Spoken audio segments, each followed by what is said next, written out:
Основните и средните училишта, како и Министерството за образование и наука, интензивно се подготвуваат за почетокот на новата учебна година од 1 септември во услови на пандемија преку пристап со кој ќе се обезбеди непречено одвивање на наставата, но и заштита на јавното здравје. За непречен почеток на новата учебна година, системот за образование е подготвен со 3 сценарија кои се усвоени на владина седница. Првото за кое воедно се залагаат од Министерството за образование и наука, затоа што е од најдобар интерес на учениците и нема подобра алтернатива, е целосно отворање на училиштата и сите ученици да бидат во училишните клупи, согласно сите усвоени протоколи.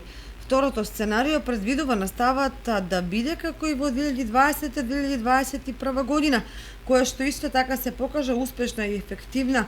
Дел од учениците да посетуваат настава со физичко присуство под посебни протоколи, а дел да реализираат онлайн настава. Третото сценарио предвидува ротирање на учениците на една недела со физичко присуство во училиштата, за да нема нивно целосно затворање.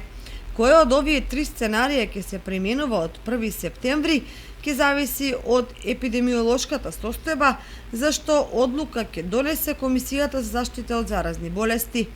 За оваа намена Министерството за образование и наука со Комисијата за заштита од заразни болести ги изработија планот за одржување на наставата во учебната 2021-2022 година, како и протоколите за постапување во основните и средните училишта, и истите пред повеќе од 1 месец беа усвоени од страна на владата и веднаш беа доставени до сите училишта, а воедно и јавно беа објавени на веб страницата на Министерството за образование и наука.